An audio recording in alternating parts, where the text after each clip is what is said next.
Hello and welcome. It is Eric Erickson here, the Eric Erickson Show around the nation. I just a housekeeping note real quick. We're 2 days away. If you follow me on Spotify or Apple Music at EW Erickson, you will be able to find the final list of music I put in the Good Friday Show. If you have no idea what the Good Friday Show is, man, some of you y'all are in for something on Friday. I don't know whether you'll like it or not. Every year on Friday. So I realize I should be starting with the news, and there is news. Just bear with me. Let me get this out of the way. Tell your family and tell your friends. On whatever station you're listening to me on right now, on Friday, come worship with me. Open invitation to you all. Come worship with me on Friday. It's not what you expect in conservative talk radio. I do it every year. The first year I did this on my local show in Atlanta, management was horrified that I had done what I did with a 3-hour program on Good Friday, and it wound up being one of the most requested programs the station ever did. And by Monday, when I came into the office, there was an expectation that I would do it every year thereafter. So not only on Friday will I do a 9 to noon show on Good Friday, I will do a 7 p.m. to 10 p.m. completely different show on the same topic on a different set of radio stations that are not my own stations, but my evening show in Atlanta has several other stations tied to it, and we'll be doing it for them. It has kind of become a thing. Some of you won't like it. Some of you will. It's different. It is not politics. But I want you can't go to church on Good Friday and you can't go to church on Easter, so you might as well tune in here. And remember, by the way, wherever you are, if you've got Siri, Alexa, or Google, and the little speaker devices at home, you can tell them to listen to the station. Whatever station it is, tell them listen to the call letters of the station, and they'll be able to get it. So many of you are stuck from home right now.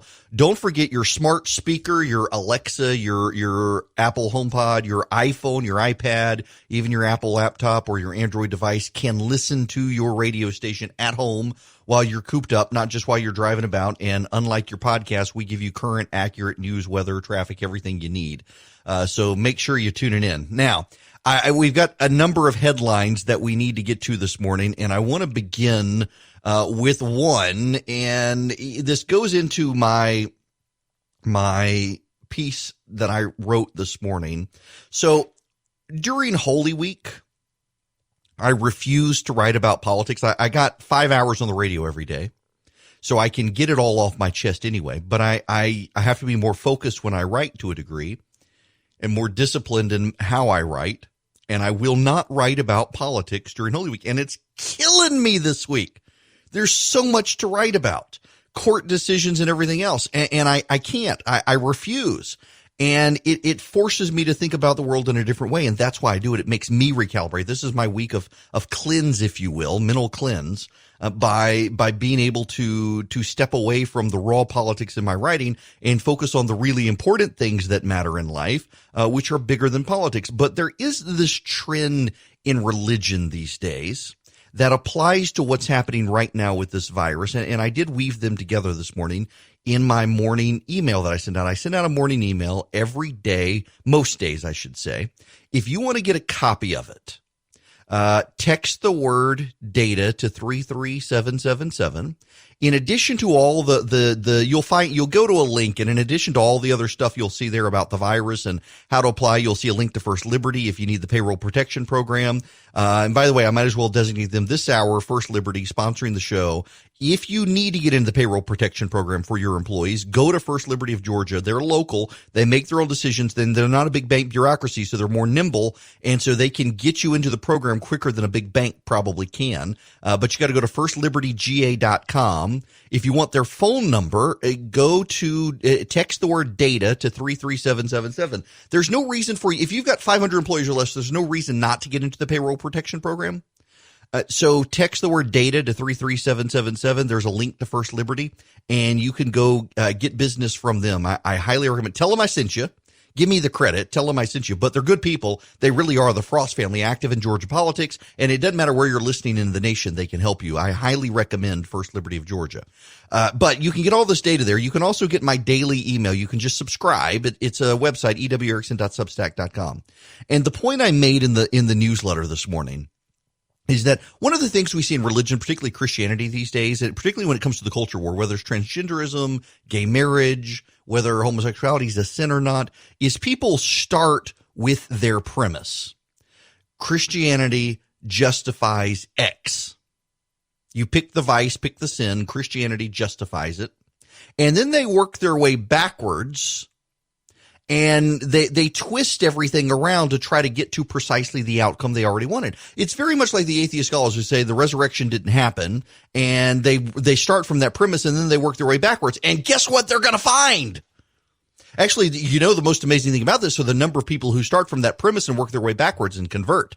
That's just another indication to me that the whole thing is real. The number of Muslim scholars I know who tried to debunk Christianity and wound up converting to Christianity and then had to flee for their lives is actually staggering. The number of people in the Middle East who have dreams of Jesus and become Christians. It's amazing when you read these stories. What is it?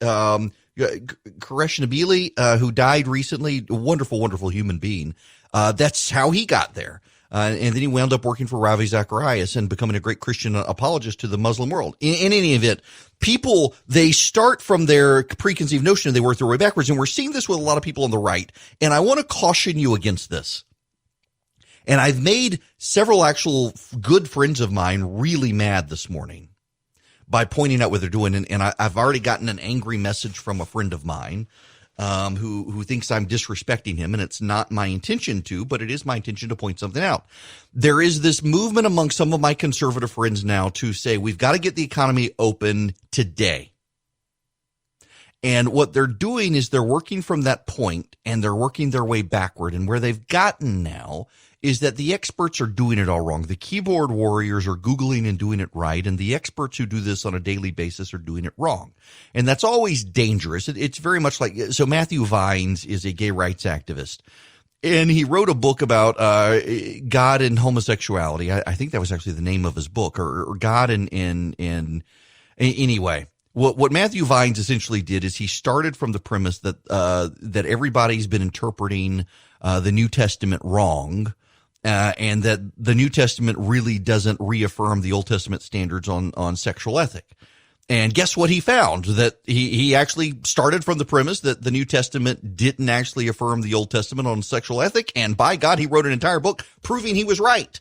To do that, he had to dismiss 2,000 years of Christian theologians on the left and the right. He had to dismiss the Christian liberal theologians like David Gushee, who works at Mercer, who even he said, you know what, you can't reconcile these two things. Christianity is going to have to change, which is kind of funny. Yep, 2,000-year-old religion that's been consistent. We got to change it now because people these days, it's all about being happy. It's all about affirming people where they are. No, doesn't really work. But we're seeing that with people on the right now that forget all of the experts, all of the way we've always done data, and all the way we've always counted morbidity and comorbidity. We now, the experts are doing it wrong, and the death rate is actually lower. You know, the good news actually is the United States, the death toll in the United States from COVID-19 is actually less than the global average. The global percentage, it's not even the global percentage, it's the accurate global number of people who get the disease and die is over 5%. In the United States, it's 3%. In Georgia this morning, it's 3.8%, which is slightly higher than the national rate of death. And that is that this new influx, we've had a spike in the number of people who have died overnight in Georgia. There are in Georgia right now 9,156 cases, 1,899 hospitalizations, 348 deaths. So you've got a 20.7% hospitalization rate, which is actually where everyone in the world basically is. 20% of people who get the virus wind up in the hospital globally. And this all excludes the China data. And then 348 people have died. That's 3.8%. That's slightly higher than where the nation as a whole is, but more than a full percentage point less than where the world is as a whole. And again, excluding China from the data. 56 deaths in Dougherty County. Overwhelmingly, the deaths are in Dougherty County. 39 in Fulton, 26 in Cobb County, 15 in Lee County, 13 in Gwinnett County, and then it goes down from there. Pretty much everywhere else has single-digit mortality rate. And there are 6 unknown. In fact, if you want to get just the double-digit mortality rates here, let me give it to you. Fulton, 1,185 cases, 39 deaths. Doherty, 973 cases, 56 deaths. DeKalb, 673 cases, 11 deaths. Cobb, 566 total, 29 deaths. Gwinnett, 540 total, 13 deaths. Clayton, 278 total, 10 deaths. Lee, 204 total, 15 deaths. Bartow, 191 total, 12 deaths. And then Mitchell, 100 cases and 11 deaths. Everyone else is in single-digit deaths. Now, there are cases that have triple-digit cases, but only not a whole lot of deaths. For example, Hall County has 215 cases and 0 deaths, and Henry County, 208 cases and 3 deaths. Carroll County has 183 cases, but only 4 deaths. And those numbers will come up, of course, but right now that's where we are this morning. The numbers will again shift at noon. But what I'm seeing is all these people going in and they're challenging the underlying experts, and they're starting from the premise of we must get the economy open now. And so how can we prove it's not as bad as the experts claim? And what they've latched onto is, well, they're miscounting. Someone dies of a heart attack and they've got the virus. They're saying that they died of the virus.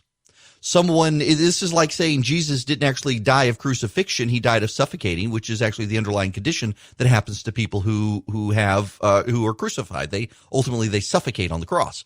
Or it's like saying the person who was shot, didn't die of a gunshot wound. He died of a heart attack because he bled out. That's essentially what they're doing now. And let me explain the way that this virus works to you. And I'm going to not be gruesome. But this is the way the virus works, and I'm not a doctor, but I know how to read. Your lungs are fluff. In fact, doctors would just describe your lungs as essentially the consistency of whipped cream. And as your lungs can get infected with things like pneumonia and stuff, they can take on the consistency of cotton candy.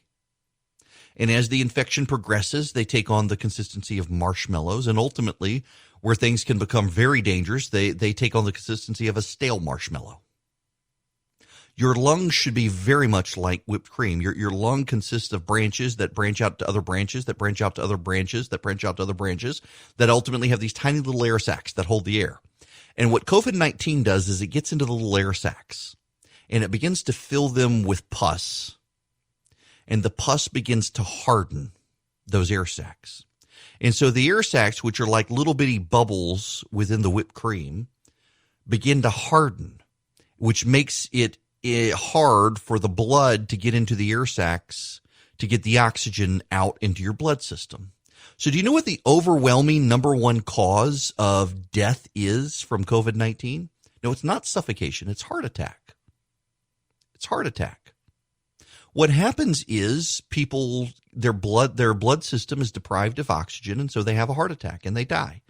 And there are people out there today on the right saying we're miscounting all these heart attacks as COVID-19 deaths. People are dying of heart attacks. And the experts, Dr. Birx in the White House, is like, well, we're counting all the heart attacks as COVID-19. And they're supposed to do that because you're dying of heart attack. Do you know that within a week, doctors are beginning to caution now, when you leave if you've been hospitalized for COVID-19 and you leave, they're seeing more and more people within a week of leaving the hospital having heart attacks because your hearts are straining under the lack of oxygen. Now, I want you to contrast these two stories. You've got a lot of there are dear friends of mine. I'm not going to name and shame them. They're good friends. I don't want to pick fights with them, even though I apparently have. And they're saying that we're miscounting this, that someone dies of lung cancer and they have COVID-19, well, they die of lung cancer. And I get that, but it's not like we haven't been doing this for hundreds of years when it comes to determining the primary cause of death. Doctors are smart enough to determine what your primary cause of death is. Is it the virus or is it the cancer? Would you have lived with the lung cancer but for the virus? And if the answer is no, then it's the virus that killed you. So here's the thing. Contrast the stories you're now beginning to hear from some of my friends on the right who are saying that, and it sounds so weird for me to be criticizing friends of mine on the right when I'm on the right too. And I'm frustrated with the people who, the president of the United States is on your side. He is a Republican, and you're essentially trying to undermine his presidency by peddling this stuff. Listen to this. This is from Gothamist. If you die at home from the coronavirus, there's a good chance you won't be included in the official death toll because of a discrepancy in the New York City reporting process. The problem is that if you die at home without having a COVID-19 test of a heart attack, which is the primary killer of people with COVID-19, you will be classified as having a heart attack, not of dying of the virus. It means victims without access to testing are not being counted, and even epidemiologists are left without a full understanding of the pandemic, and this may explain why globally we're seeing a 5% mortality rate, but in the United States only a 3% mortality rate. According to Dr. somebody Worthy, Asia Worthy Davis, a spokeswoman for the medical examiner's office, if someone dies at home and we go to the home and there are signs of influenza, our medical examiner may determine the cause of death was clearly an influenza-like illness, potentially COVID or an influenza-like illness believed to be COVID. We report all our deaths citywide, but the health department does not include the number in the official count unless it was confirmed. Every person with a lab-confirmed COVID-19 diagnosis is counted in the number of fatalities. Now, since this happened, since this report came out, they have now reversed their position overnight. But here's the striking thing. The fire department of New York says it responded to 2,192 cases of deaths at home between March 20th and April 5th, about 130 cases a day. That's a 400% increase from the same time last year. In 2019, there were 453 cardiac arrest calls where a patient died. The number's been increasing since March 30th, with 241 New Yorkers dying at home Sunday, more than the number of confirmed COVID-19 deaths that occurred citywide that day. On Monday night, the city reported 266 new deaths, suggesting the possibility of a 40% undercount of coronavirus-related deaths. It is in striking juxtaposition, honestly, between so many people out there trying to say the deaths are actually lower, we should all go back to work, and what's actually happening on the ground. And I would caution everyone, we should not be, because of our preconceived notions and what we want, we should not be working backward to twist the data to try to conform to where we want the data to take us. It really is a bit alarming to see how both sides are so willing to twist the facts to conform to what they want. We got to spend some actual time on this issue when we come back. I'm happy to take your phone calls too. I know some people are mad at me for what I said to start the show. The phone number is 877-97-ERIC, 877-973-7425.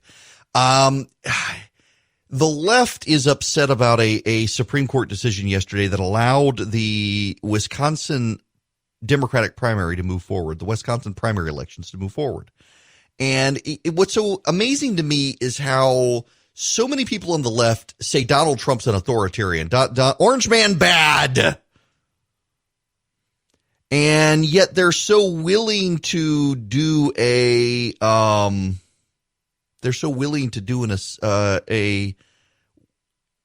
handover of power to judges to change things they don't like. Who's the authoritarian? Donald Trump, whose power is constrained, he can't even order a nationwide shutdown? Or the judges who can order nationwide injunctions to shut down functions of government? Who is the real authoritarian here? The left that is upset that the Supreme Court looked at the law and applied the law, or the right that the Wisconsin General Assembly didn't want to come meet because they didn't want to get the virus. Look at what happened to the Georgia General Assembly, for God's sakes. The governor of the state of Wisconsin could have delayed the election in Wisconsin, but he refused to delay the election in Wisconsin until the very last minute. And then judges in Wisconsin said, wait a second, you waited too long. You can't stop an election that's going to happen tomorrow. People are already on notice. People have already casted ballots. And so what the left tried to do is go to court and get the deadline for absentee ballots extended so that more people could hand in the absentee ballots. And guess what? Didn't work. The Supreme Court said no, the law is the law.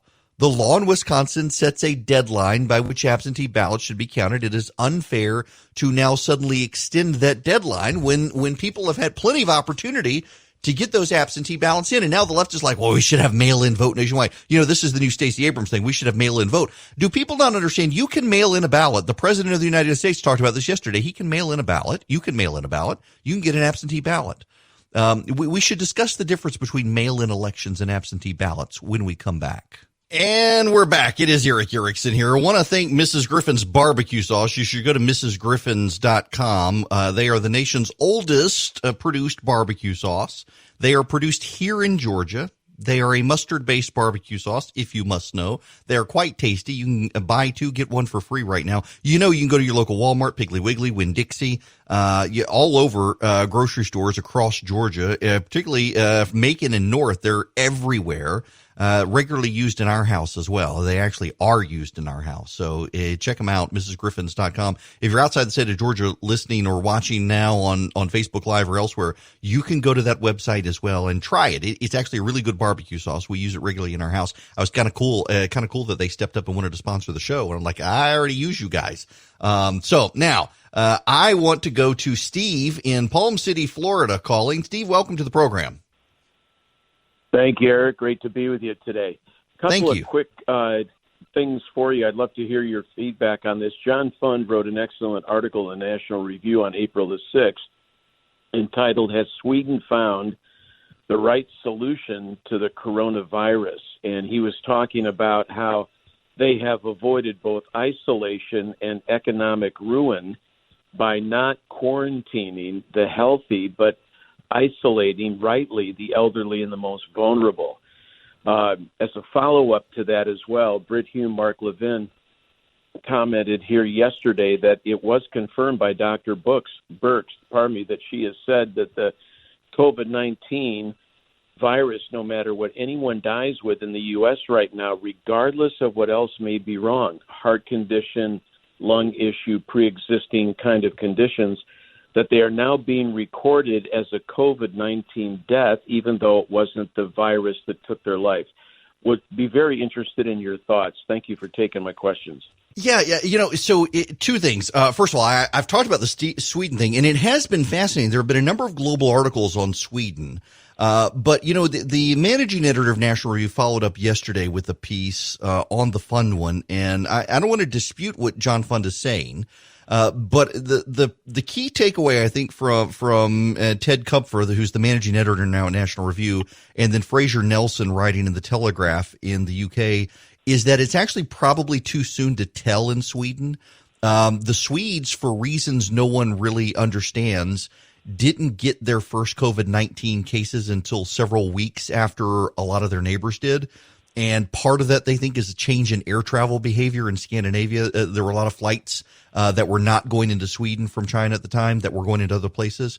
And what we're seeing now is that their death rate in Sweden is now per capita exceeding the death rate of Norway, Finland, and Denmark that went on lockdown, which wasn't the case last week. It's only been in the last since the weekend that we're suddenly seeing the spike in deaths in Sweden, to the point now that Parliament has actually come back into session in Sweden, and they're debating giving the Prime Minister the power to unilaterally shut down schools and engage in more isolation because they haven't been doing that. They've been keeping everyone distant, but they haven't been banning gatherings. So it looks like the Swedes are starting to see a data shift. In fact, they've seen their number of cases double in 24 hours, which is suggesting that they are starting now to see what everyone else has seen, and that the issue was that it was later, got there later. So time will tell. I think it's too soon to say, and the fact that the Swedes are now contemplating changing their model to what we're doing and what their neighbors have done probably is an indication they're thinking it may not work ultimately. But it is an interesting experiment, and we shouldn't dismiss this. Maybe they have done something right. It's just too soon to tell, given that the virus started spreading in Sweden later than it did in similarly situated countries. Also, there's like a 10 million person population there. A more accurate comparison would probably be Switzerland, where the Swiss saw it just run rampant in the country and had to shut it all down. And now their death toll per day is less than Sweden's, or per capita, I should say, per capita. The other issue is on Dr. Birx, and you're right. And this is what Brit Hume and Mark Levin and others are latching on to. Dr. Burke said that if you've got the virus, but you've got underlying comorbidities and you've got heart ailments and you die of a heart attack and you've got the virus, they're saying you died of the virus. Or you got lung cancer and you die of lung cancer, but you've got the virus, we're going to say you die of the virus. This is kind of what I was getting to. How do you say you're dying of the virus or you're dying of lung cancer? And the ultimate issue is, would you, but for the virus, still be alive? And overwhelmingly, the issue is you would still be alive. So, for example, they're not actually counting, and this is what they miss, is she's gone back and clarified this, and this is important. This needed to be clarified. It has been clarified, and all the people who were highlighting her previous remarks are not highlighting her follow-up remarks, is that if you are terminal cancer, and it is fundamentally your cancer, your body is shutting down from the cancer, and then you get infected with COVID-19, you test positive for COVID-19. They're not saying COVID-19 killed you. They are saying the cancer killed you. But if you've got lung cancer, your body is not shutting down because of the cancer, you get COVID-19 and your lungs are filling up, you're getting pneumonia-like symptoms, they're saying you died of COVID-19. And the problem is it is hard to separate out. But what I would tell you is that there's actually more evidence that we're undercounting people who are dying of COVID-19. The story I just talked about from Gotham is that there's been a 400% increase in people at home in New York City dying of heart attacks in the past 3 weeks. Now, the number one cause of death from COVID-19 is a heart attack. And the reason is, as I explained in the first half of the hour, the reason is because what COVID-19 does, it gives you a pneumonia. And the pneumonia, your air sacs fill up with pus. The oxygen cannot flow into your blood, and you subsequently have cascading effects that ultimately cause a heart attack. In fact, a number of people who are going home from the hospital, doctors are cautioning people who leave the hospital being cleared of COVID-19 that you could have a heart attack within a week of leaving the hospital. There are a number of people who have left the hospital, particularly in New York City, who are discharged, who then fall over dead of a heart attack, and they're saying this person died of the virus, not the heart attack. Why? Because they wouldn't have had the heart attack but for the virus. It's a chicken and egg argument, essentially, and they're going with the virus. Now, there are some countries that are being much tighter in this. But why do you think, and this is part of the problem here of how do you do this, and this is why I fall in the camp of trust the American experts, because do you know what China is doing? Do you know why the Chinese death rate is so low? Because China's doing what a lot of these people are advocating. It's kind of funny that we can't trust China. There's a report out on a conservative site, I'm not going to give the name today, that says the pandemic is over because the Chinese say so we can go back to work. And this is an organization that also has another article on how we can't believe anything China says. So in one article on this conservative website, they're saying you can't believe anything China says. And the next article over is China says the pandemic is over and we should be able to go back to work here because their numbers weren't that bad. The problem is that a lot of the people who are advocating this model are doing exactly what China did. The Chinese are not, if you are a smoker in China and you get COVID-19 and die, according to Radio Free Asia from various doctors they've interviewed in China, what the Chinese are doing is they're classifying you of dying of smoking-related illness. They're not classifying you as dying of COVID-19. Even though you have COVID-19, even though you would be alive without COVID-19, the Chinese are saying, but because you smoked, you died of a smoking-related illness, not because of COVID-19. And that's essentially what they want to do here is, yes, Dr. Birx said what she said. Dr. Birx followed up to explain what she meant was that, yes, it is sometimes hard to tell what someone died of. And if they have COVID-19, given COVID-19's impact on comorbidities, they're classifying it as COVID-19 in situations where they cannot tell that but for the virus you would be alive. But overwhelmingly, they can tell but for the virus, would you be alive or dead? Would you have had a heart attack? You've got heart disease, but would you have died of heart disease but for COVID-19? They can generally tell that, and they are making those educated guesses. They've always done that. Even with the flu, they do that with the flu. They do that with other things. It's not like the experts don't know how to do their job. What amazes me is you've got conservative pundits right now who are so desperate to get the country back to work. They want to ignore all the doctors. They want to ignore all the advice. And what they're doing is they're essentially saying the president should ignore his advisors. And the president is not ignoring his advisors. So are they saying the president's too dumb? Because I actually don't buy the argument that the president's dumb. But that seems to be the argument some of the president's supporters are saying. They don't want to say he's dumb, but they want to say he's being bamboozled by his experts. That's pretty much the same thing. I trust the president and his advisors here. I don't trust the keyboard warriors and my friends in the conservative commentariat who are slicing and dicing the remarks of experts to try to get their preordained outcome. And that's the problem here. And I have this problem with the left and the right now in this country, is that both sides want to get to foreordained outcomes and so are working their way backwards to shape the data to fit the outcome they want. And that's not the way you do it. That's not the way any thinking person should live their life. You should not say, this is what I want. Now let me look at all of the previous data and shape it to get me to that point. It's like working a maze backwards. You're supposed to go into the labyrinth and find your way along the way to get out, as opposed to, let me look at the key, see how here's the exit point, let me trace my way backwards. You don't do it that way. But that's what so many people on the left and right are doing. The right is doing it to try to justify getting the economy back open. And I get it. And they're not bad people for wanting to do it. But neither are the people who want you to stay home right now to avoid spreading the disease. And then the left is trying to do this to upend our democracy, get mail-in voting, and undermine the president and everything else. So the most amazing thing to me in this virus, we're in a global pandemic. None of us who are alive right now have ever seen a global pandemic like this. The death rate in this country is 3%. And everyone is using this virus to justify all of the things they believed prior to the virus hitting. And that right there to me is troubling, because you should be able to come out of this looking at the situation, and if every single thing you believed going into it is true on the other side, then it's you. It's not the pandemic that's the problem. Now, what do I mean by that? Well, I'm a small government guy. I'm a Christian. I believe we're all sinners. I want as few sinners in charge of me as possible. I'm a conservative. I'm not a libertarian, but I certainly have libertarian sympathies with the size and scope of the federal government. And I think deficit spending and debt, they matter greatly. And I'm coming out of this crisis thinking, this was a justifiable case of blowing through the deficit and blowing through the debt caps. It absolutely was. It needed to be done. It shouldn't have been done. We should have been in a better fiscal position ahead of time so that we didn't have to go where we did. But by God, we needed to do it. And so lesson learned for me that in times of global pandemic and major national crisis, when people were suddenly seeing a massive spike in unemployment, government intervention probably is more necessary than I would like to admit.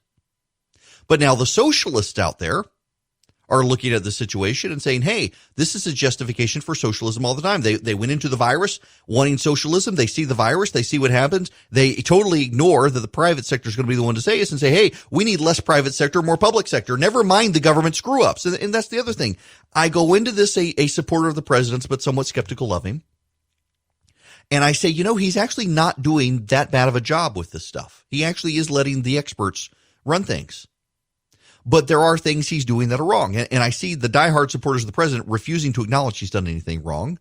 But I also see the critics of the president refusing to acknowledge he's actually done what they wanted him to do. He has relied on the experts. He is letting the experts set policy. He has put the vice president in charge. He is relying on the private sector. He is using government demands on the private sector to get the private sector to do things. But by and large, he's working to let the private sector thrive, and he is focused on small business. He's not trying to profit off the situation. And the critics of the president can't bring themselves to commend the president any more than the president's supporters can bring themselves to criticize anything he's done.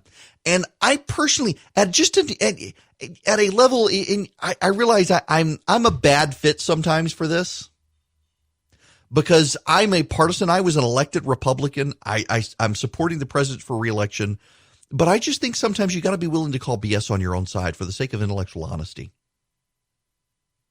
And there are too many people on both sides who don't want to do that anymore. And they've become so tribal, you can't say, you know what, I was actually wrong on this. No one wants to admit they were wrong on something. And what so many people want to do is they have an idea of what they want to do, and they want to work backwards to try to justify it. And there's no difference in my mind. There's no difference in my mind between the people saying we need to reopen the economy. So now let me explain why the experts were wrong all the time to justify that we can reopen the economy, than it is the people who want to undermine the authority of Scripture and the resurrection by saying, I don't believe this happened. Let me now work backwards and disprove everything to get to the outcome that I wanted, that this never happened. There really is no difference. There's certainly different spheres, but people operate it the same way. When you start at the outcome you want and then shape the facts to get there, you're not actually doing the research. You're not actually consuming the data. You're not actually processing the data. You're not analyzing the data. You're shaping the data for a propagandistic outcome. It's like the news media defending China right now. Everybody knows China is bad, except NBC News, which has become China's media whore in the United States. It's unreal to see NBC serving as a propaganda outlet for communist China against the United States because Orange Man bad. And we should be able to point out those things. We should be able to criticize our side. We should be able to criticize the other side. We should be able to find truth. You know, there is real truth in the world. There really is. And I don't have a monopoly on it. You don't have a monopoly on it. And sometimes we discover the truth and it works against what we believe. And we should be able to take what we believe and conform it to the truth, as opposed to twisting the truth to conform to what we already believe. And nobody seems to want to do that anymore. And by God, I think we got an obligation to do it. A buddy of mine just sent me a picture. Says, when you have to work from home, but you're also a parent. And it's a picture of Dolly Parton. Next to it, it says working 9 to 9:10, 9:45 to 10, 10:20, 10:35, 12:30 to 2, 2:15 to 2:16, 3:30 to 3:37, 4:28 to 4:39, 5:05 to 5:12, 7:39 to 8, 9:53 to 10:24. Yep. That is the absolute truth. It is, man, working from, my wife and I were having this conversation this morning. By the way, just as an aside, and I'll get to my wife's in my conversation this morning, but the number of parents who I'm seeing on social media now saying, wait a second, this is the math my kids are learning at school. The grand, massive parental revolt against Common Core mathematics is going to take schools by force. I got to imagine the number of people I'm seeing who cannot understand their kids' math right now. And they're like, it's like Mr. Incredible and Incredibles 2. If you see that movie, math is math. Yes, math is math, or at least math should be math. And now that they've turned it up on its head. But my wife and I were talking this morning. She said, you know, our teachers at our school with our kids, they go to a small Christian private school here in Macon, and our teachers for our kids are working as hard right now, if not harder, than they were working with the kids in the classroom. It's amazing how much more difficult it is, and how they're trying to accommodate the kids and all that. They are just busting their butts for our kids right now. And it's incredible to see how much effort they're putting into it. And they've got their own kids at home too, many of them, which makes it even more impressive that they're working that hard with our kids, and they got their own kids at home right now. That's it's great. It's so appreciated. But we would not be able to do homeschool at our house were it not for the teachers. There's just no way. We are just, I work constantly from home, and there's really no escape right now. You know, I used to, there's this Mexican restaurant across the street from us called Margaritas, and they've closed. And the rumor is they've closed up permanently, but I actually saw them renovating the place the other day, so I don't think they actually have closed permanently. Gosh, I hope they haven't closed permanently. Because I can go over there, I can sit down in the afternoon between shows, I can get a taco and a beer and just relax by myself, talk to the bartender if I talk to anyone, or stare at my phone, and I can't even do that. There's no escape right now. And you got allergy season. I can't go outside. Our front porch, I have gone out there and scrubbed it, and it is just covered in pollen. There is no escape from the pollen right now. And I spray down the front porch. I clean it off, and you just get yellow mud. So my buddy Chris Burns from Dynamic Money, he's got to come to our house on Sunday to do his show, because he does a show on WSB in Atlanta where I do my evening show, and I've got equipment he can connect into to be able to do his show from there, because he can't get into the studio right now, because if you're not a full-time employee, they're not letting you in the building. And I'm thinking, man, I got to clean off the porch again. And I did it the other day so we can sit outside and do a bourbon cigar thing. And gosh, it is a mess outside, but I have been enjoying getting my walks out. That is one thing I've been doing, is trying to get out of the house. I can't go to the gym, so I've been going for long walks in the afternoon, which is a good thing. Everybody should get out of the house and go for a walk, but trying to get into a disciplined habit while you're working from home. My wife was watching a YouTube video or a video on Facebook this morning of a group of people who were in a business chat. It was a business conference of 4 employees, and one of them stood up at the end of the call and forgot he was in his boxer shorts and starts scratching his butt. And everybody on the call starts falling out laughing. And of course, he's clueless at first, doesn't realize until one of them texts him on the phone as he's walking around the house. He hadn't turned the video chat off. There was another great video of a woman in Italy whose husband was, in like Speedo underwear. And he comes walking into the room and realizes she's on a video conference call. He's in this tiny underwear and jumps out of the way so fast he falls over on the floor. Oh, the work from home antics. And there's a big issue now with Zoom. So many people are using Zoom. Zoom had to offload capacity to China, and the Chinese are snooping on the Zoom servers. So you can't actually even have a secure call on Zoom these days, which you never could to begin with. Honestly, the most secure conference calling and video conference in America is if everybody has an iPhone. Hint, hint, Charlie. If you have an iPhone, iMessage can do group FaceTime. And group FaceTime is the most secure video chatting system on the planet. And there are actually a lot of employers getting their employees to get on iPhones because of it now.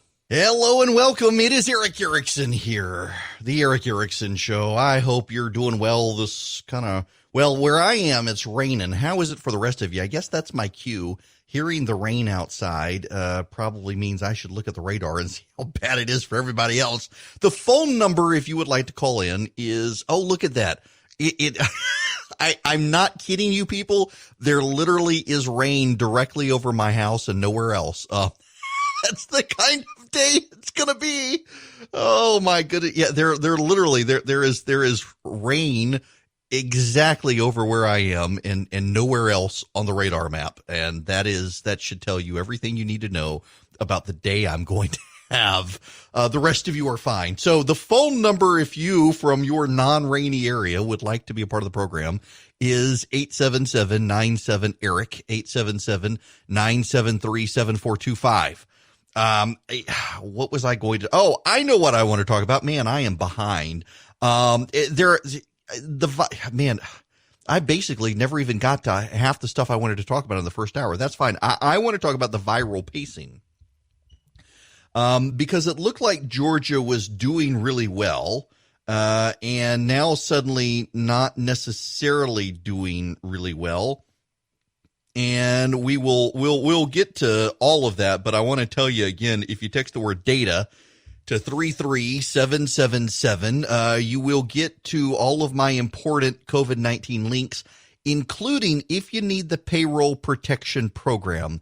There is a link to First Liberty of Georgia and to their phone number there. And I highly recommend them. They can help you wherever you're listening nationwide. You can use First Liberty of Georgia, and they can help you get into the payroll protection program. And because they're not a massive bank with all the bank bureaucracy and everything, they're actually the smaller banks and credit union. You don't have to use them. If you got a credit union or a small local bank, they're actually having an easier time getting into the small SBA payroll protection program because of their size and their ability to be nimble. So, but I highly recommend them. You'll also find the link to the IHME mapping data, and the numbers continue to improve on a regular basis. And what's so remarkable to me are the number of people on the right that I'm beginning to be disappointed in, who I've long admired, who are using the changing modeling to undermine the modeling to try to get everybody back to the office yesterday. And what I mean by that is we should be applauding the modelers for changing. We should be applauding the people for inputting the data on a regular basis that shapes the models in ways that actually cause some people to question their reliability. And I would rather be in a position where we're questioning reliability. I mean, take, for example, Georgia. What we're seeing on the changing data right now is that last week, the IHME model that everyone is relying on showed that Georgia would actually exceed the total capacity of beds in the state. We know the total number of beds, 8,322. And we knew that we would be over the hump on April 23rd. What the IHME modeling showed is that without shelter in place in Georgia, we would actually now exceed hospital when they changed the model. And they changed the model because of the number of asymptomatic people who would never have symptoms but could get people infected, the typhoid Marys of COVID-19, if you will.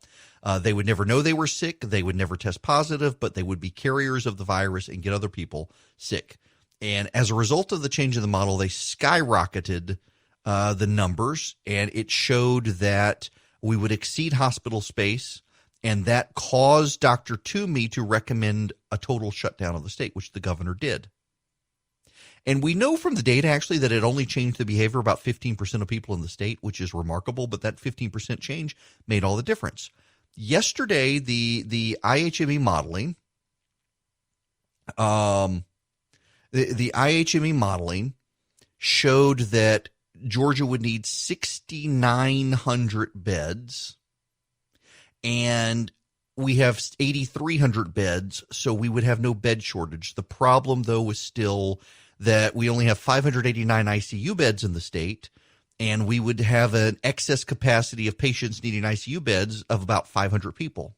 The modeling revises every day based on the numbers that come in from states, and so you can see it decrease, and then you can see it spike and decrease and spike as new data comes in. Well, the latest data that's been fed into the model for Georgia is actually good news. It now shows that we're 12 days away from a peak use of resources. 4,455 beds will be needed, not the 6,900 they had yesterday. And now there's only going to be a 282-bed ICU shortage as opposed to a 500-bed ICU shortage. And that's good news because the numbers are trending in the right direction. We'll need less ventilators and on and on and on. And it's good. All of the data is good. And we should applaud the modelers for changing the modeling. You know, it's really easy when someone changes to say, well, they screwed up. And that's one of the things we're seeing in our age of no grace. We're seeing a bunch of keyboard warriors who aren't experts Google enough to decide they are experts and then challenge the people who have spent their entire lives doing this. And that makes me mad. So let me get a little personal with you. I used to be a part of an email list. And a lot of the people on that email list now that I helped start, and some of them I consider friends, they hate my guts now. And part of the issue is that these people, we were all bloggers back in the day. I left my law practice to become a blogger. And I am one of the very few people in the nation, on the left or the right, who started out as a online writer and transitioned into traditional media. Typically, the people you think of as bloggers and online writers are people who were in the traditional media and then moved to becoming an online presence. And I'm one of the very few out there on either side of the aisle who started as an online writer and then got a TV contract and then got a radio show. And frankly, there is a lot of resentment among some people who think I've decided I'm better than them. And it is not that I think I'm better than them. But to be a little bit rude about it, I've never defined myself by my online persona. I have a wife and kids who keep me humble. I live in a regular neighborhood. I don't live in Washington, D.C. I'm not in that space where it's a circle of jerks. I'm not up in that space. I don't hang in that crowd. I live a life that is completely separate from that. And I know people who are all about their online persona. And those are the people who are really upset with me, who think I've gotten too big for my britches. I'm not really one of them. It really is amazing how people I know a guy who you would all know who is in radio, and I'm not talking about one of the big ones, but there's a prominent radio show host in this country who has a distinct online persona. And I don't know him well, but I have several mutual friends, some of whom are longtime friends of his. And they said he has become his online persona. He is the blunt, going to give you hard advice guy, and he never was. Now, contrast that with someone like Rush Limbaugh, who Rush is a friend and a mentor. And he is a gregarious, boisterous person on the radio. And he is a very quiet, humble person when not on the radio. And people think that the Rush Limbaugh of radio is the Rush Limbaugh off air. And that's not to say he isn't telling you things he believes. He's telling you exactly what he believes. He's telling you what he thinks. It's just he's not the bombastic person on the radio. He's an entertainer on the radio. And he would much rather sit in a quiet room and watch a football game and talk sports than talk politics all day. And I got to tell you, I'm in that boat. I totally get it. And I used to not, but it exhausts me to have to talk politics all day. And so many people want to talk politics, and I am just exhausted at the end of I do 5 hours of radio a day. The last thing I want to talk to you about when you encounter me at the grocery store is something I said on the radio. And you know why, primarily? It has everything to do with the fact that I don't know what I said. I mean, I build my outline of the show, and I'm not talking about any of the outlining that I intended to talk about. We'll get there in just a second. But I spit it all out in the microphone like I'm doing right now, and then at noon you can't get me to recall what I said on the radio. My boss on my other show, notoriously, he just retired, but he was notorious for texting me during commercial break and saying, "That monologue you just did was fantastic." I have no idea what he's talking about. What did I just say on the radio? I can't remember. It also gets me into trouble, by the way, because people say, "You said," and I have no recollection that I said it. And oftentimes it's actually, I'm learning, people mishear that they pour into you their preconceived notions, and so they hear you say the thing they wanted you to be able to say so they could be mad as opposed to the thing you said. I got nothing. I don't know. Now, I say all of that, and let me jump back into this. People mad at me on the right for saying, stop pretending to be an expert when you're just a keyboard warrior. How dare you say that you think you're better than me? No, I don't think I'm better than you. I just think that you're an idiot, and you should be listening to the experts as opposed to playing one on the internet when you're not one. So there's all these people trying to undermine the data, and I think we should be applauding the experts for revising the models on a daily basis as the data comes in. Contrast that with the global warming alarmists who've refused to ever change their models based on new data. Now, all of that is to say the New York Times has a really cool data set on their page where you can actually look at the spreading in states of where it's speeding up, where the virus is speeding up, and where it's slowing down. And they've got it state by state and then county by county, which I find really fascinating. So, for example, in Georgia, the spread of the virus has begun to slow down and is at its slowest rate since it began to spread in the state, which is fantastic. There are new cases, but per capita, they're beginning to slow. Per capita, the deaths are beginning to slow. And then you can look at a county by county level in the state, and that itself is really interesting because what you're seeing at the county by county level is that, for example, Fulton County now is slowing down rapidly. And Dougherty County is beginning to slow. But Gwinnett County isn't really slowing yet. Clayton County isn't slowing yet. And Hall County isn't slowing yet. Lee County is beginning to slow down. Bartow County has really begun to slow down. And Carroll County had a big spike, and it's beginning to slow down. But then Sumter County, it's not really slowing down at all yet. Cherokee County is slowing down, but Chatham County is still picking up speed. Randolph County, Georgia. Where is Randolph County? I got to learn my counties. Randolph County, Georgia. Where is Randolph County? Randolph County.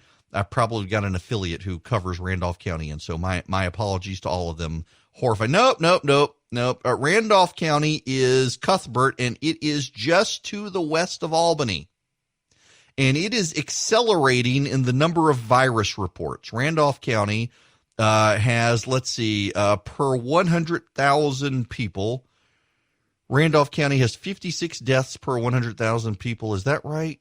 Yeah, per 100,000 people. Yep. Randolph County is accelerating in its death toll. Colquitt County down in South Georgia, it's continuing to spread. Muskogee County, that's the Columbus area, it's spreading, but not as fast. Pierce County is exploding per capita based on the coronavirus. So this data modeling from the in Pierce County is Blackshear. It is down by Waycross. It is just north of Waycross. So you can see this. And by the way, there aren't a lot of cases there, but it's exploding in the number of cases it has. Baldwin County, that's Milledgeville, also pretty significant spread there. And now I raise all of this because we can see from the modeling how things are speeding up and slowing down. So, for example, I'm in Bibb County. And Bibb County didn't get hit with the virus until the end of March, really. And it had a big peak, and it is beginning to slow down significantly there, but only just so. Troup County, which is LaGrange, has slowed down a little more, but Bibb County is starting to slow down, and that's a really good sign. Columbia County, where there was a big hit, it's starting to slow down as well. These are good things. The modeling works, and the modeling shows us the speed up and the slow down. So we can see there are parts of Georgia where the spread of the virus has begun to slow to the point that it can't reproduce. But there are parts of the state of Georgia where the virus is still spreading rapidly. If you support the modeling, what you will begin to see is there are parts of the state will be able to reopen within the next couple of weeks. If you dismiss the modeling as altogether hooey, you're going to reopen parts of the state where the virus is still spreading rapidly, and that's going to cause us further problems. I don't understand why people are so intellectually invested in shutting down the modeling. I get the financial concerns, but there's also a human concern as well. And you can't have an economy if people are too scared to come out of their houses, and you can't have an economy if people are falling over dead. You got to balance the equation. And there are too many people working too hard to undermine the models. And you know they're doing it on the left as well. The left is trying to claim it's actually far worse than we know. The left is trying to claim it's actually a bigger disaster and we should throw Donald Trump out of office now. It's funny to watch both sides working at cross purposes to undermine modeling to get what they want. On both sides of the aisle, this is happening. Why, hello there. Now, I want to move on because there's other news we should talk about, and Andrew from Canton wants to set the tone here. Andrew, welcome to the program, and thank you for not wanting to call about the virus. You're welcome. My question, a couple of questions. One, on the Electoral College, back in 2016, they all said that Trump won Wisconsin, Michigan, and Pennsylvania by about 10,000 votes combined. But isn't it true that because that was caused by Gary Johnson, the Libertarian candidate, and also because of McMuffin being on the ballot? So if you were to take all three of those candidates, add them up, and combine those towards Hillary and Jill Stein, Trump actually would have won the popular vote. And also, wouldn't his margins have been larger if it were not for those third-party candidates? And could it be significantly larger in this election in 2020? And also, on the Loeffler Senate race in Purdue, I think Loeffler personally, regardless of what we think is done, I think Collins will be the senator in November. But on Purdue, how do you think the issue with the selling of the stocks, because AGC made a big deal about it the other day, how that may affect Purdue versus John Ossoff? Well, and I'm glad you say it. Your presumption is that Ossoff's going to be the Democratic nominee. I think you're right on that. So here's my thinking, and let me break all these down. First, it was 70,000 votes, not 10,000 votes in Michigan, Wisconsin, and Pennsylvania. And about 10% of Bernie Sanders supporters voted for Donald Trump in those states, which is interesting. You are right. There are third-party votes. The problem is that those third-party voters, let's not take Jill Stein. Jill Stein took votes from Hillary Clinton, not Donald Trump. But Evan McMullen and Gary Johnson took votes of people who would normally vote Republican, but some of them, but they would not have gone for Trump. And I think that's the missing link here is that they would have stayed home. they would not have voted for Donald Trump. There is some data out there that a good portion of the Johnson voters, not necessarily the McMullen voters, but the Johnson voters would actually vote for Donald Trump this time, which helps him. So, yeah, I do think at the local level that the president probably will gain some votes. I don't think he'll get the popular vote, though, overall because of California and New York. He could very well become the first president ever reelected with a second reelected, losing the popular vote and gaining the Electoral College. There has never been a president who has twice lost the popular vote and won the election with the Electoral College. Now, on the Loeffler situation, by the way, there's a story on Kelly Loeffler. Do you know everybody's been attacking her for her private plane, and she sent the private plane down to Florida to pick up a bunch of stranded Georgians who were on a cruise ship and weren't allowed off the ship unless they could find a way home, and Loeffler sent her plane to pick them up. The governor called and asked if she would do it. It was not a campaign event. In fact, I talked to, and I want to talk about this when we come back, I talked to one of the passengers on that flight home who explained how it came about, that it wasn't a campaign event.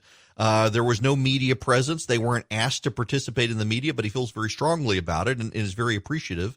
And I want to talk about that and the David Perdue situation. The media is attacking David Perdue, and it was very interesting to me. They had quotes lined up from Democrats attacking David Perdue before the story hit the newspaper. That's something that has been left out of the analysis of this. How are there quotes of Democrats attacking David Perdue for this when the story had not hit the newspaper yet? How exactly does that happen? Unless this is all a story being crafted to attack David Perdue. I want to talk about that when we come back, because it is very important to set the lay of the land for the 2020 November election for Perdue and for Loeffler here in the state of Georgia. Loeffler, by the way, behind in the polls now for the first time. I just, man, you know what we need right now? We need another Israeli election. You know why?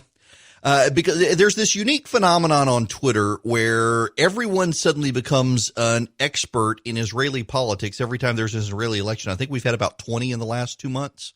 Everyone becomes an instant expert on Israeli politics and Israeli political parties whenever there's an election in Israel. And everyone becomes an expert on proportional representation and how it's going to shake out and what the exit polling says and doesn't say, et cetera, et cetera, et cetera. We need that right now because it appears a whole lot of people have stayed at Holiday Inn Expresses in the last week and have suddenly become expert epidemiological modelers. It's fascinating to watch this phenomenon online where people who can't find their way out of a paper bag are suddenly experts on models because they read an article on Wikipedia. I think I'm going to trust the experts. I am. And I think you should too. When you go into the doctor who is an expert and the doctor tells you, you've got cancer, and you decide that, nope, he's wrong. I read it on Wikipedia. It's my gallbladder and you die later of cancer. Well, don't blame the doctor. Now, I need to move on, because I want to talk about non-coronavirus stuff at the moment. I want to talk about Georgia politics. And yes, I'm afraid, unfortunately, there is actually a COVID-19 angle here. Let me give you a story. There's an elected official. There's a global pandemic. And the elected official decides to, based on the news of a global pandemic, and countries beginning to lock down as this virus spreads, this politician decides to start selling stocks. And the stocks that the politician sells are curious. One of the stocks that the politician dumps every share of that he owns is a grocery store chain named Kroger. Another stock that he sells is a company that makes household cleaning supplies called Procter & Gamble. Another stock that he sells is a stock in a company called Clorox. And then he buys some stocks as well.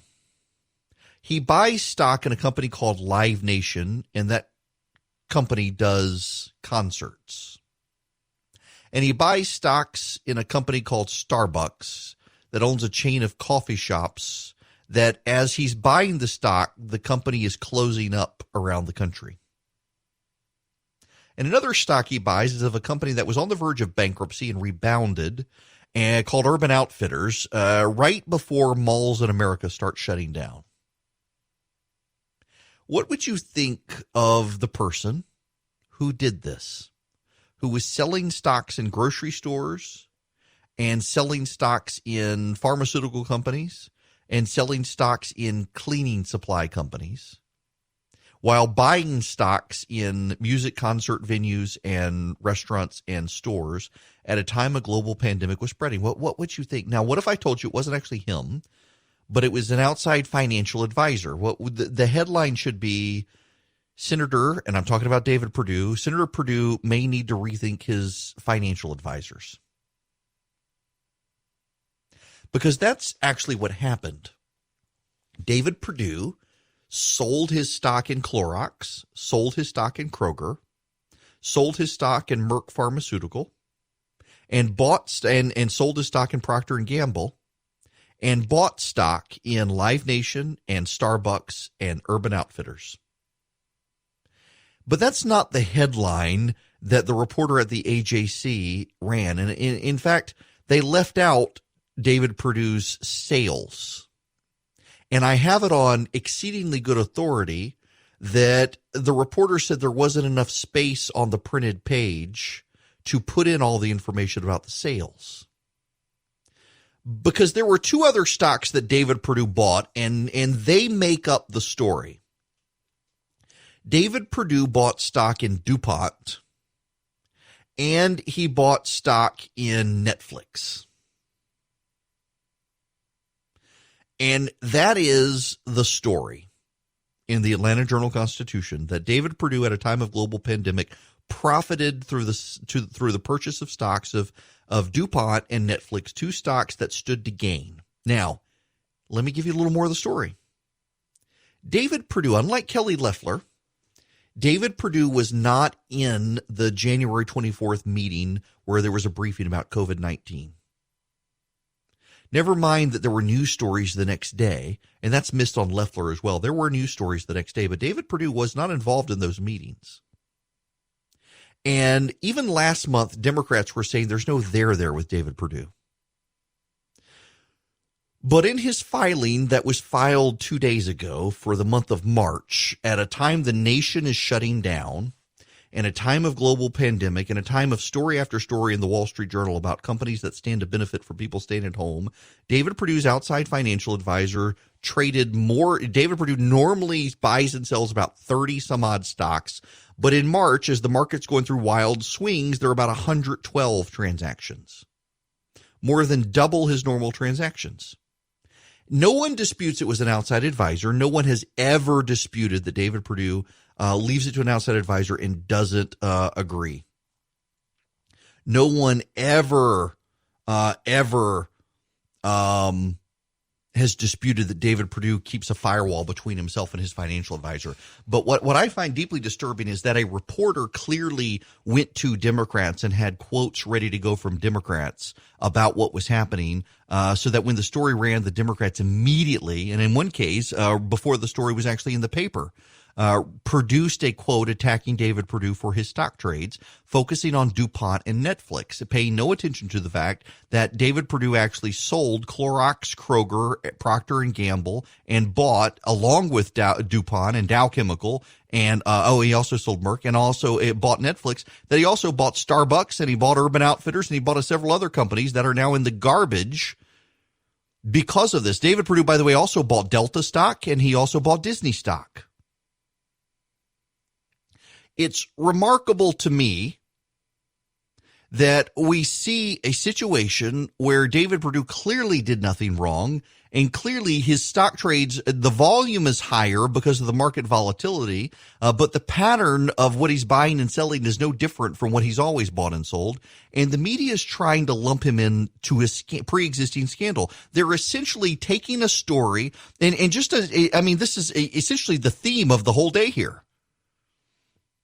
They're taking a pre-existing story and working backwards to twist pre-existing facts to pull David Perdue into their story. They want the outcome to be that David Perdue looks crooked, and so they're twisting everything to get to that point. It's actually really interesting to see that. It's actually really interesting to see their willingness to do this. It's actually really interesting to see their willingness to twist and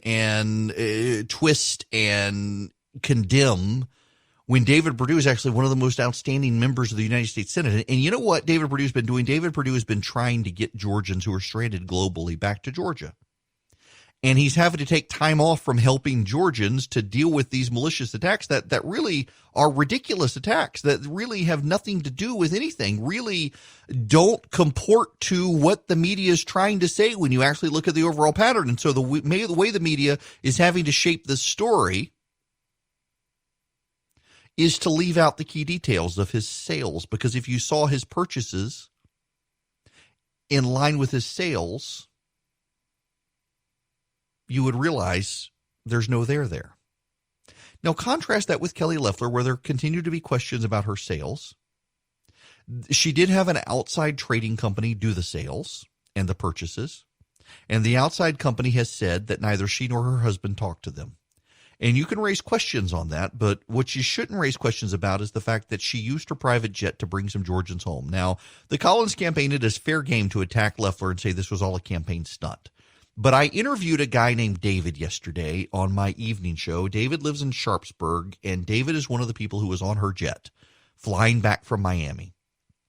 David and his family took a cruise from Chile around the southern tip of South America to Buenos Aires. And they were intending to get off the boat in Buenos Aires and fly back to the United States. But Delta canceled all the flights. There's a massive outbreak of coronavirus in Buenos Aires. And so Delta canceled all the flights and the country went into lockdown. And if they went to Argentina, they would never be able to get home. So Princess Cruises decided to transport the ship to Miami and sailed up the coast of South America to across the Caribbean Sea and the Gulf of Mexico to Miami. And they couldn't get off the boat there without arranging transportation, and there was no way for them to get home. So the governor knew about the situation. A TV station got attention. I think it was 11 Alive or Fox 5 in Atlanta got the story. It was picked up by a Miami station. It made national news. The governor heard about it. The governor called Kelly Loeffler and said, "You got a jet. Can you use it to get these people home?" And she said, "Sure." So they flew the jet to Miami. They boarded all the Georgians and they sent them home. They landed at Fulton County Airport. Everybody was picked up by ambulances and transported home and put into quarantine. The ship, you should know, there were no signs of the coronavirus on the ship until the ship docked in Buenos Aires. They wouldn't let everybody off the ship. They let some people off the ship. And those people, some of them came back on and carried the virus back on board. And so it was after they left Buenos Aires that people started getting sick on the ship. By the time they got to Miami, about 20% of the ship had gotten the virus, which is interesting that not everybody did. Everybody sheltered in place on the ship, and not everybody got the virus, but about 20% did, which is what we're kind of seeing on these cruise lines, is that when it spreads on the ships, the Diamond Princess and the others, it's about 20% of the people are getting the virus, and we're not really sure why. But Loeffler did the right thing, and she's being attacked for doing the right thing as a PR stunt, and I think just like with David Perdue, he did nothing wrong with his stock trades. Loeffler should actually be praised at a time that billionaires are being attacked all over this country. Loeffler used her own money and her own plane and got Georgians home, and you can say it's a campaign stunt. I'm not going to try to dissuade you from that, but the fact of the matter is she got these people home and no one else did. And if she's going to use that as a campaign stunt, well, then let her. There were no camera crews present. There were no TV stations present. The guy who called my radio show yesterday did so unsolicited. He wanted people to know what she did. When they got to Atlanta, there were no media crews present. There were no campaign staffers present. It was her and her husband there to greet them and welcome them home. And that was it. And so I'll praise her for it. Now, to the phones we go at 877-97-ERIC, 877-973-7425. Jake in Macon, you're going to be next. Welcome. Hey, Eric, how are you? Good. How are you? Good. Thank you for your show. You do some marvelous things, and I appreciate it. I'll be short and sweet. I'm a retiree, and I grew up in an era where, the mantra was save for a rainy day. My folks grew up during the Depression, and then we ended up having to live through a 116-day strike with the steel industry, over 3 million people out of work, and really an economic hardship on a whole lot of folks. But there was no bailout. There was no stimulus package. People grew gardens. They decided to use every bit of soil on their property and grew vegetables and canned things and sacrificed in that whole time. And I'm a little concerned. I'm not complaining, but I see we had an economic boom of over 3 years, huge wealth increase by a whole lot of people, not just the higher end income people, but a lot of folks making more money, lowest unemployment in history, blah, blah, blah, and go on and on and on. And all of a sudden, we had to shut some businesses down, and within a week, there was a stimulus package. I'm like, wow, did anybody save anything for a rainy day?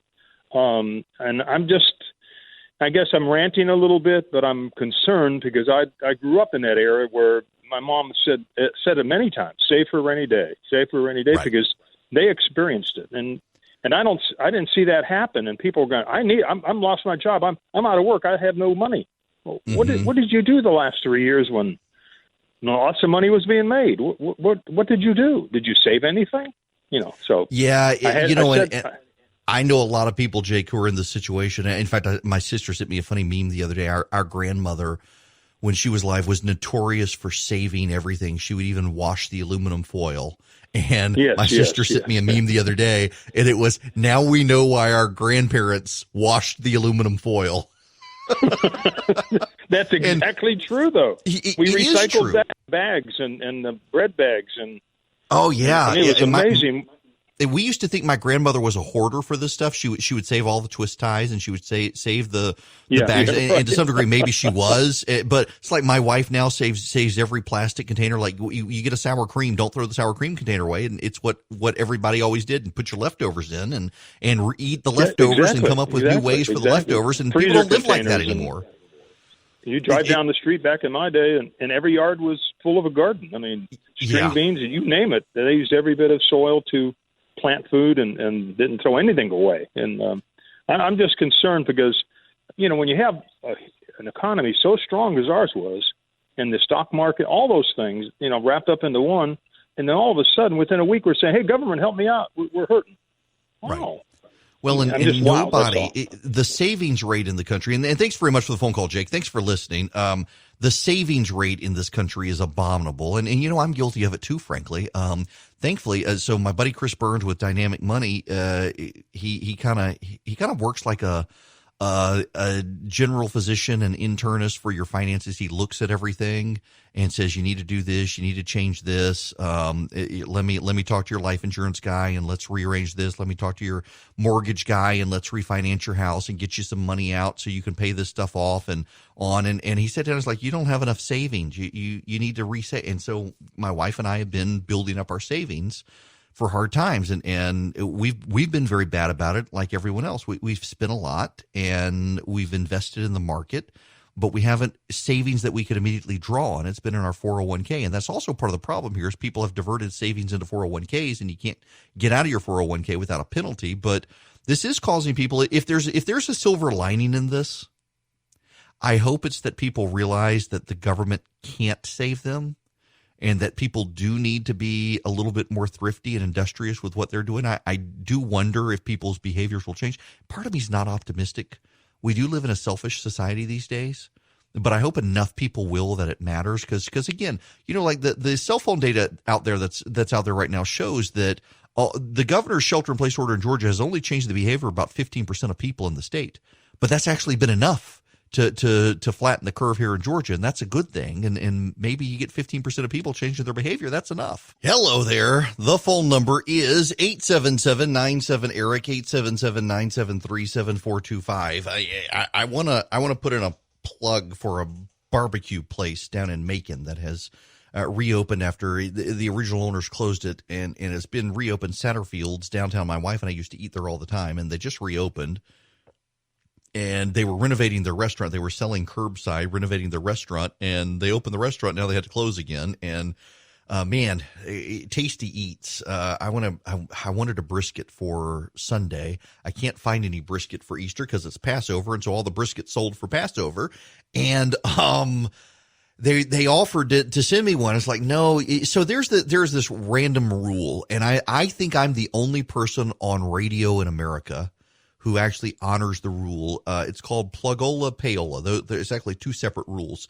But, back in the 50s and 60s, it became a scandal as radio DJs were accepting things, and in exchange, they were playing music on the radio or they were talking up bands on the radio. And so it became a scandal. People were charting in the top 10 in the country, and it was largely because radio DJs were getting bribed to pay the music. So they passed these rules, plugola and payola. You can't get paid under the table to promote things on the radio, and you can't plug things on the radio in exchange for perks. And I get all of the time people ask me if I will say something nice about their business on the radio and they'll give me a free meal or something, and it's against the law for me to do that. And I realize I'm probably the only person in America who takes it seriously, but I do.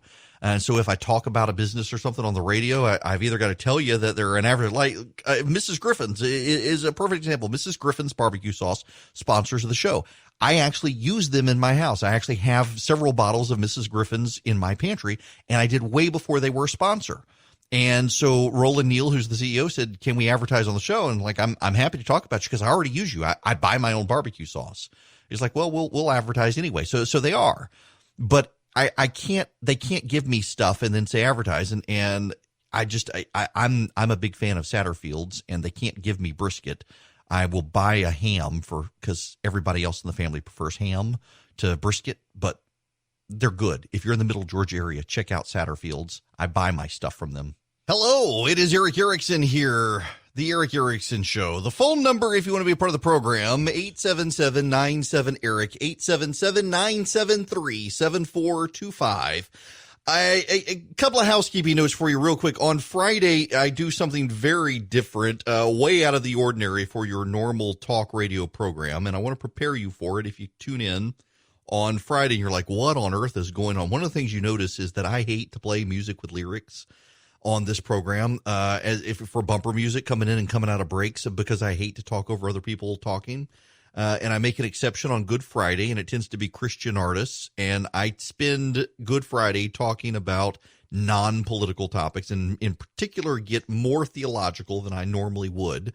It is Holy Week after all. And I want to explain to you what's coming up on Friday. I want to encourage you to be here on Friday.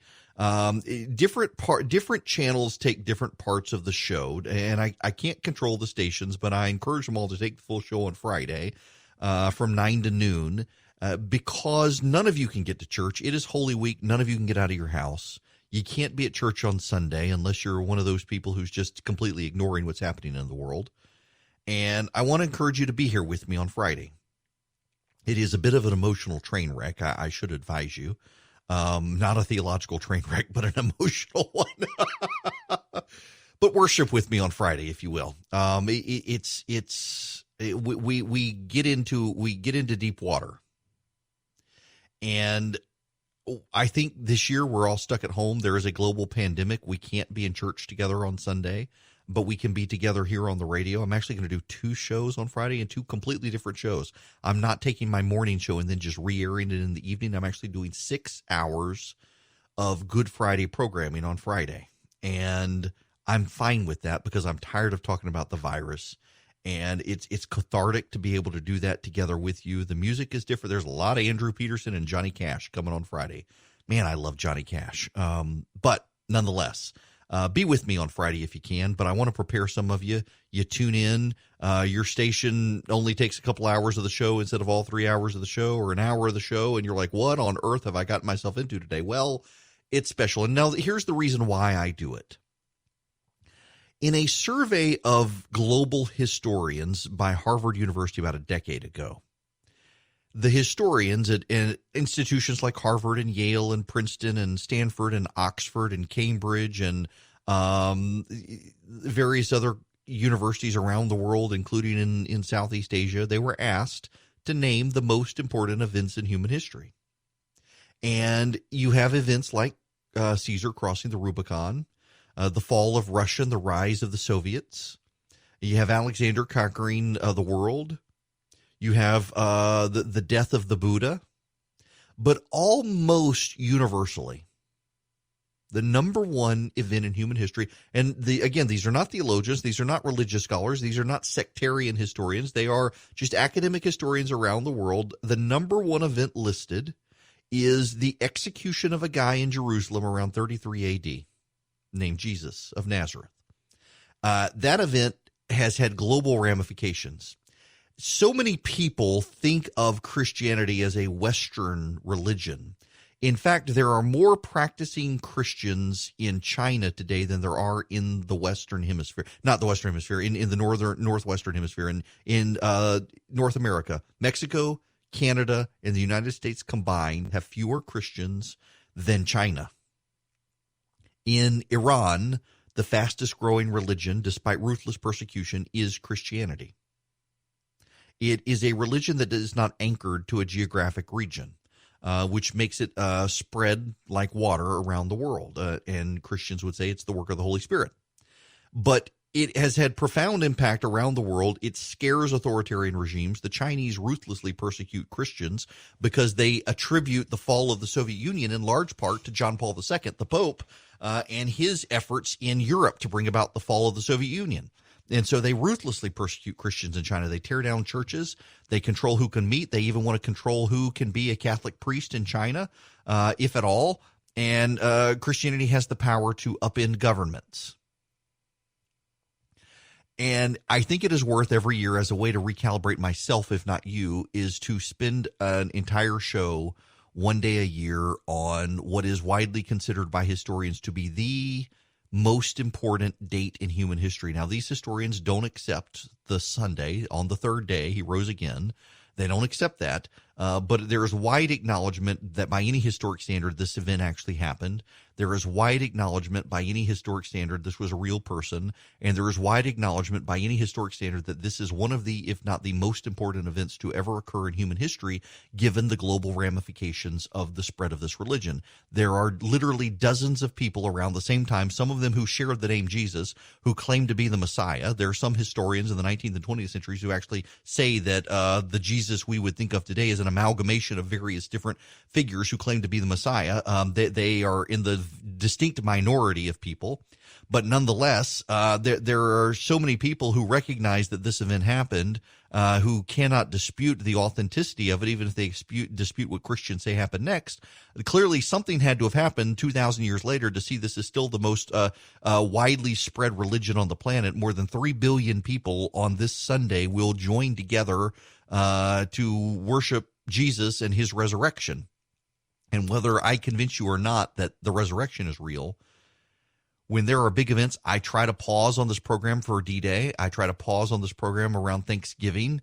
I try to pause around the 4th of July and commemorate some of the very big events in history. I've even done a monologue on this program on the anniversary of Caesar crossing the Rubicon. It was a very big event in Western civilization. But this is the biggest event in human history. And that's why on Friday, you're not going to hear me use the word Trump.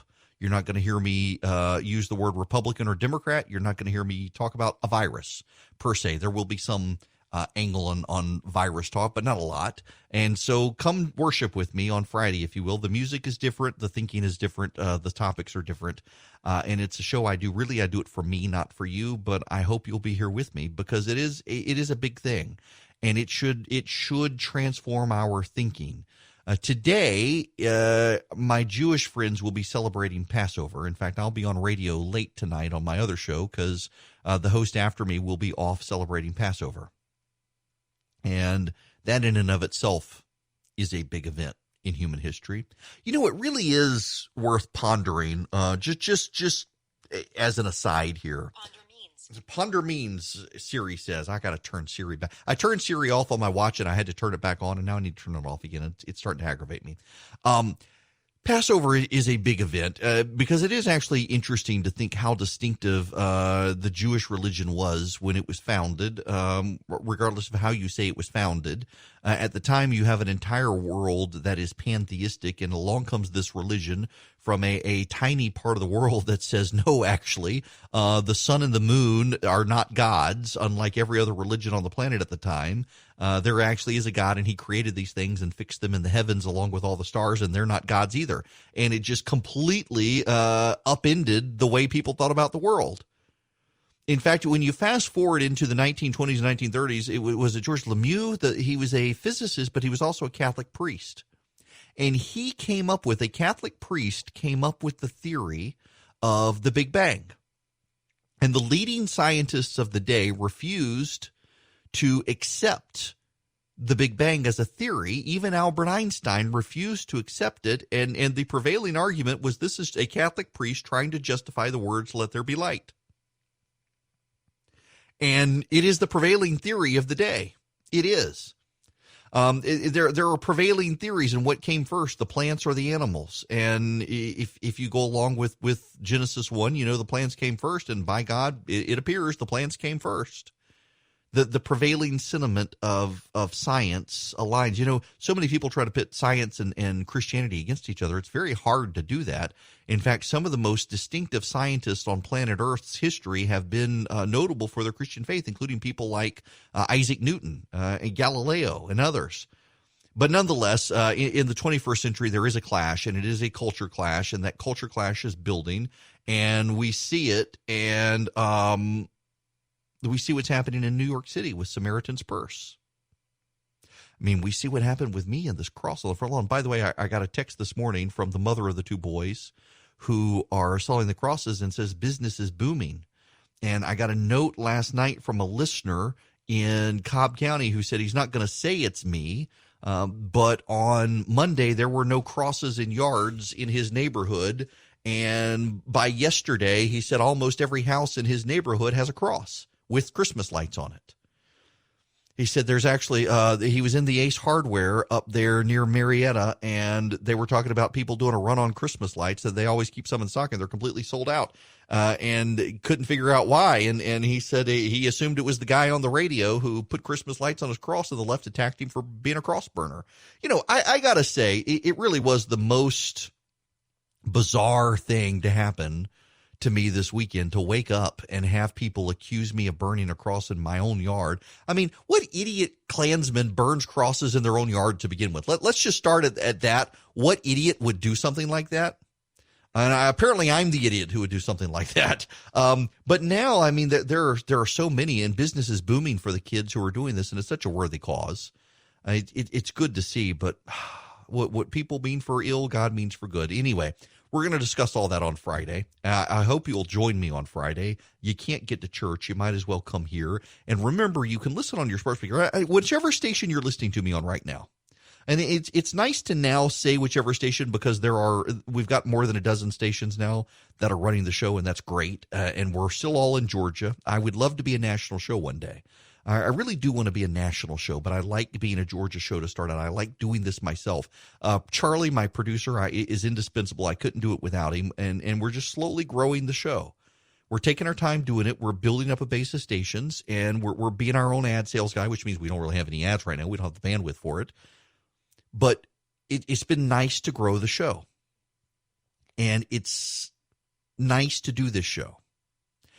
But I got to tell you, for several years now, I've had people in national radio who have told me that if I keep doing this Good Friday show, I will never amount to anything in national talk radio. And that's been kind of weird, that there is this disconnect, I guess, between what a conservative audience is willing to put up with and what the program directors at various stations are willing to put up with. But I have no intention. If I got to stay a small show in order to keep doing the Good Friday show, I would rather do the Good Friday show than be a massive global success. It's that important to me, and you'll get to hear it on Friday on this, and you can go on and get the music. I handpick with listeners the music to put in the show.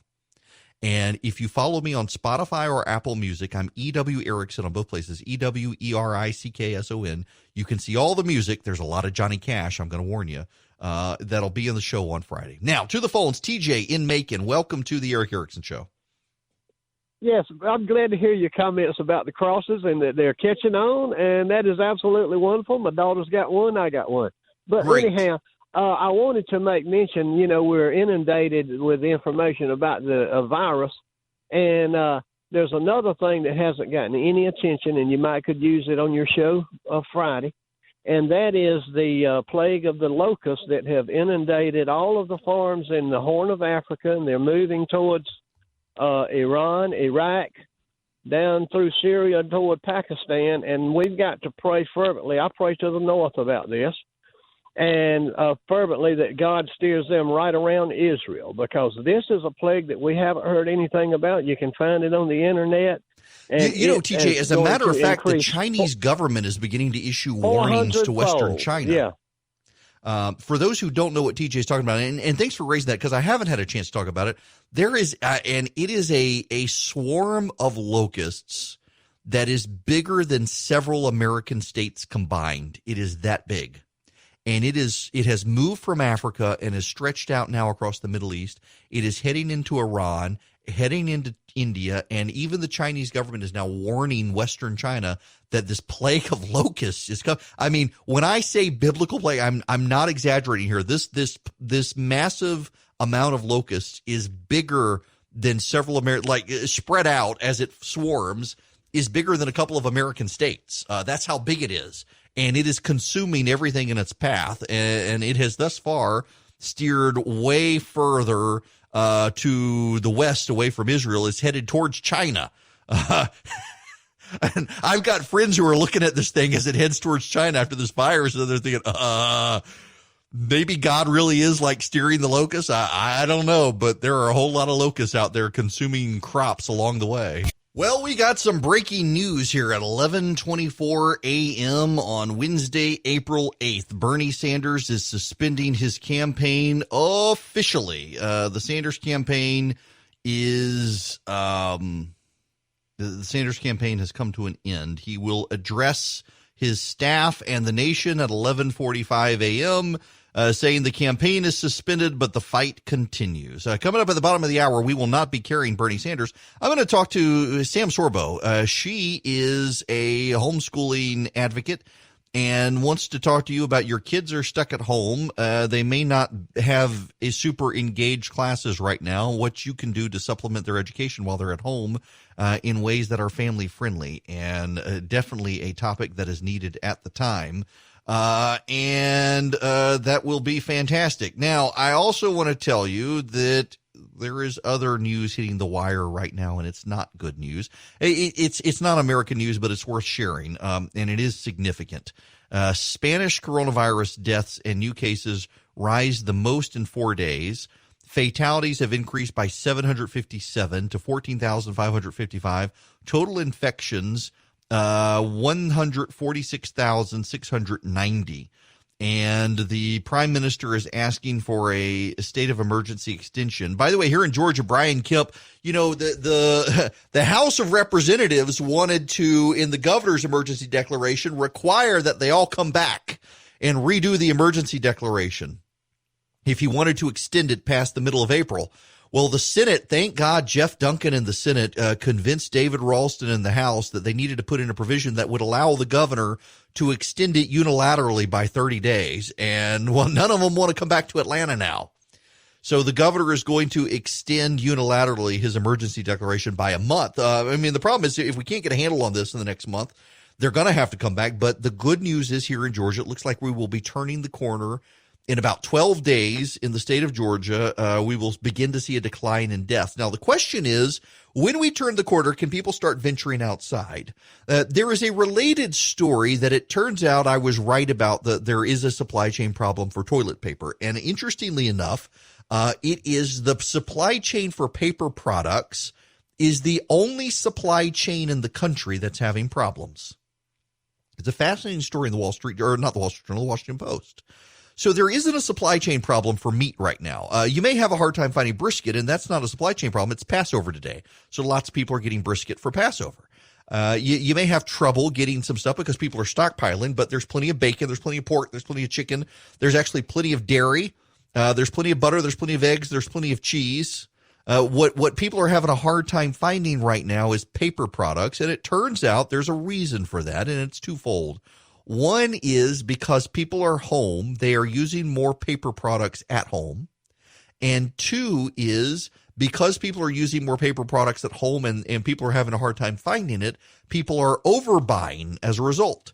The paper industry, this is a great story in the Washington Post. The paper industry is split into two industries, the industrial side and the consumer-facing side. And the industrial side, if you've ever gone to an office, you know about the nasty one-ply toilet paper that they use. And it comes on a big roll because people use about 3 times as much as a normal roll of toilet paper because it's so thin. Well, it's hard to translate the industrial paper production side into the consumer side because it's packaged differently, among other things. There are, for example, no UPC codes. And so they're now having to stick UPC codes on the toilet paper like you do on produce in order to be able to sell them for the consumer side. And you've got a number of paper producers who have decided to shift, and they're going to sell the industrial paper, toilet paper garbage to grocery stores to be able to start making up for the supply chain. Listen, desperate times call for desperate measures, people. You're going to need some of that toilet paper. But they're having a hard time transitioning. They're trying to transition, but according to the experts who study the paper supply chain, they said it's going to be another month before you start seeing regular supplies of toilet paper and paper towels on the shelves again, because it's going to take a month for the supply chain, 1, to catch up, and 2, for people to stop panic buying. Because at this point, people are panic buying because they see the shelves empty so much. When it's there, they grab as much as they can. And it's going to take about a month of seeing the toilet paper there regularly before people stop panic buying. It's fascinating because the supply chain and socioeconomics and psychology all play together in these things. Now, when we come back, Sam Sorbo is going to join me. Your kids are stuck home. You're trying to keep them entertained but also educated. What do you do as a parent? What do you do? We're going to discuss it with an expert. And maybe you can get your kids smart on the way out the door back to school in August. We'll be back. So, welcome back, by the way. It is Eric Erickson. There are a whole lot of people out there right now who are homeschooling, who've never had to homeschool before, and are trying to figure out what to do. And in some cases, like, for example, my kids are actually in the other room right now doing their work. Their teachers are as engaged right now as they have been in school, if not more so, because they're dealing with their kids at home too now. But in other cases, there's a lack of information, a lack of options, and a lack of instructional material out there. And good Lord, the number of friends of ours who are suddenly realizing what Common Core math is all about and how bad it is, suddenly trying to reprogram their kids into the math that everybody grew up with and has been around for multi-thousand years. And there are some great resources out there. Some have come online right now. Joining me on the phone to talk about homeschooling and what you can do as a new homeschool teacher that you never knew you could do is Sam Sorbo. Sam, welcome so much for coming to the program. Thank you so much, Eric. Love what you do. And I'm so thrilled to be able to share this message with a nation of accidental homeschoolers. Yeah, accidental for sure. Nobody saw this coming. No, and but here's the thing. In tragedy, there's often opportunity, and this is a fantastic opportunity for families to test drive home education for them and for their children. And there are a lot of families who are already realizing, man, I'm never going back to the institution. This is awesome. And so, we started right away. I started putting out videos every day and to try to help people to embrace this. It is a tough call, right? When you think you've got everything ordered and your kids go to school every day and you go to work every day, and now we're stuck with this shelter in place and all of this stuff. But at the same time, we can embrace adversity and make something good come out of it. And one of those things is I think we're going to take a long, hard look at what we call education in this nation. And also there are a lot of families who are coming together and growing closer and realizing the sacrifice that they make when they drop their kids off at the institution. Well, yeah. What my wife and I have been talking about a lot lately is we moved our kids from a private school system that used the Common Core system into a classical education system where they're now learning Latin and the Socratic method, and they're actually having to do Zoom calls with teachers to engage in debate and questioning and stuff with some very hands-on teachers still. And we're hearing overwhelmingly from a number of friends of ours who are parents, who are active parents, who are engaged with their kids, but they just had no idea some of the stuff that the kids were engaged with in school, particularly on the math side. And now we've got a number of friends who are thinking, I can actually do this and I can help my kids. But there are questions about resources. So the website that's been set up is coronavirushomeschooling.com. An easy grab, I bet, on that URL, because who would have thought of that until a few months ago? Right. So THSC, which is one of the largest homeschool communities probably in the world, actually, and they've been at it for over 30 years. They started down that road right away, and they put together this resource because we both recognize, frankly, that there are a lot of people who are going to be basically hurting. Like they just didn't quite realize, and they were saddled with this out of the blue. I started doing videos right away. They're up at samsorbo.com to empower parents, and parents don't, they don't know how. And the struggle that I have with that is, if you went to high school and you don't know how to teach a third grader, what does that say about the education you received? And then why would you send a third grader into that environment again to also be able to feel inadequate later on in life? Like, I just look at that and I go, it just, why aren't we thinking about this properly? So coronavirushomeschooling.com, we have curriculum for K through 5. I like to say, it's soup to nuts, and all you add is the love, which of course is the thing that schools struggle with, right? To provide for the kids. We know that children whose parents are involved, that there's a direct correlation to academic achievement for those kids. Homeschooled children score 15 to 30% higher on academic achievement tests, and they score better on the social tests that they give them also.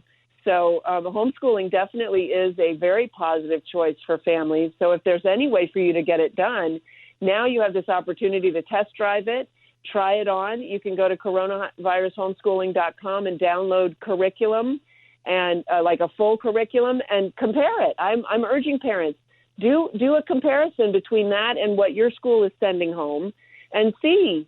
The other thing is, what I want to know is, are the schools sending home, and I'm putting out just a generalized offer for people to share with me some of the curriculum that they're getting from their schools. Are any schools sending home sex ed curriculum? I would love to hear from you. Go to samsorbo.com. You can email me there.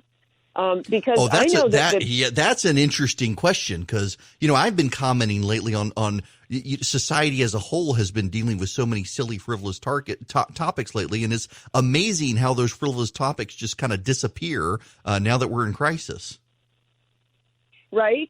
And so if sex ed is that important, why isn't it going home with your 9th, 10th grader? I mean, I know that in some schools they're teaching young boys in elementary school things about lubrication and things like that, like insanity stuff, like child abuse type of stuff. And so I would love to hear from parents. What are they sending home? Here's a question for you, Eric. So a lot of the public schools, they closed down and they said, you won't hear from us. Don't call us. We'll call you. We'll be back in touch at the end of the month. That was 3 weeks away. Why weren't they sending home curriculum right away? Did they not know what they were going to teach the children, or did they somehow have to sanitize it before they sent it home? Right. What's going on? Well, I'm glad you say that, because I have heard this from friends of ours who are in public schools, that it really has been the lack of information, and not in all cases and not in all school districts, but it actually has been notable how some of the school districts, the teachers talk about all the time having to plan and do all these detailed plans, and it takes up more time than the actual teaching, and yet you go home and there's crickets. What's actually going on? Well, I don't blame the teachers. I never blame the teachers, because by and large, teachers are wonderful people, and they're working in a system that has been for basically compromised. I think that the education system in the United States is severely compromised. The facts are that we pay per student, we pay more than any other country, save, I think, one, Switzerland. And results are we're 27th in the world. And we're flipping America, please. Come on, guys. So something's broken in the system. Everybody admits that it's broken, and nobody's willing to do anything to try to fix it, except the statists who come in and implement Common Core. And that has now dumbed down children even more. And if you thought that Common Core was good, then oh my goodness, I have a bridge to sell you. Like, I mean, it's absurd that to think that by making everybody equal, that somehow everybody would be greater than the lowest common denominator. And so now, parents are having to deal with Common Core math and the other stuff. I think the schools had to scramble to put stuff together to send home that wouldn't tip the parents off to what was going on in the schools. You know, they're moving more and more to online learning as a way of preventing parents from seeing what's going on in the schools. And if you want any proof of that, you get my book, They're Your Kids. It's available at samsorbo.com. I go into a lot of the Common Core. I really should update it because I think it's been 3 years and there's so much more that's been coming down the pike that's just absolute garbage that they've been teaching our children.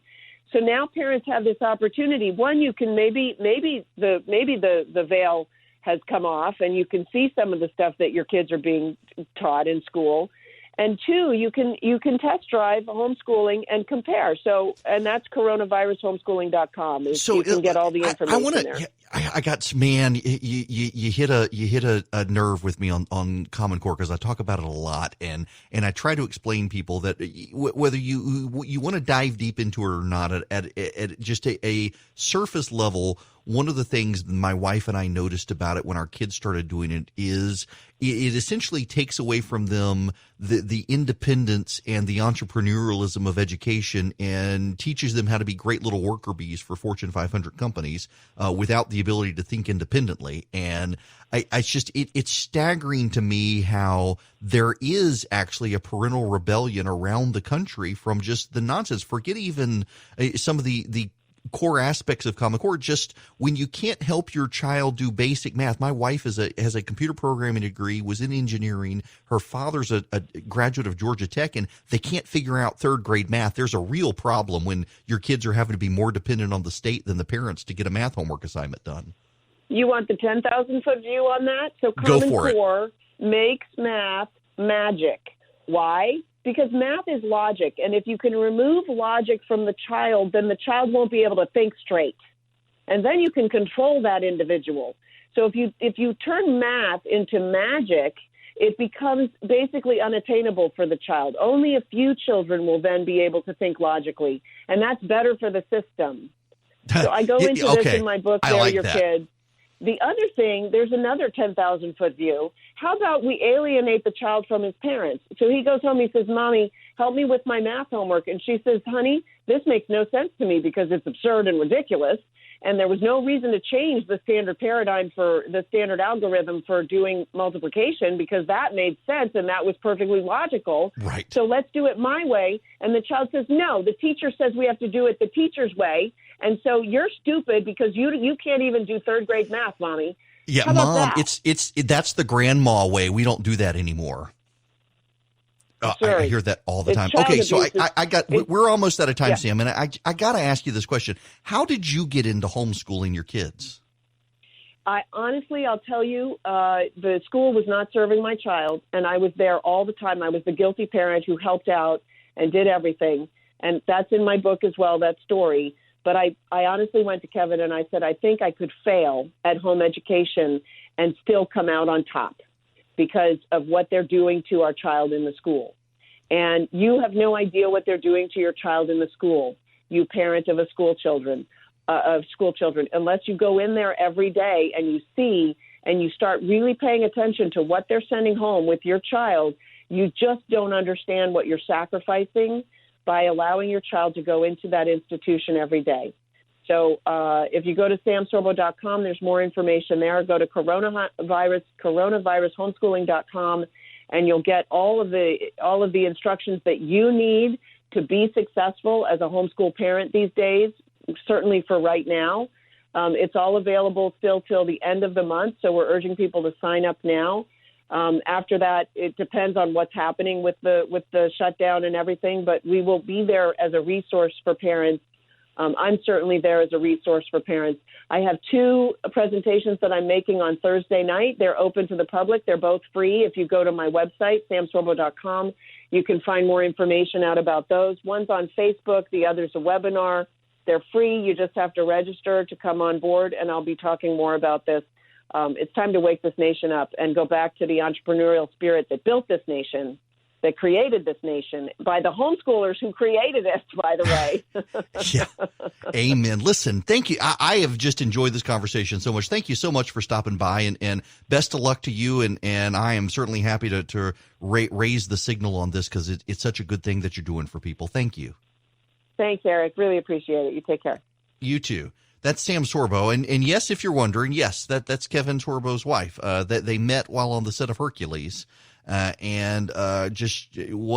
She's become a zealous advocate for homeschoolers across the country. In fact, if you go to coronavirushomeschooling.com and you scroll down to the bottom, you'll find a link to the laws of the 50 states on homeschooling. And we didn't have time to get into it, but there has been a real movement among public school advocates in the country to attack homeschooling organizations and drive up the regulation on homeschooling. In fact, in Illinois, there was an attempt just a few years ago to force homeschooling parents to pay teacher union dues.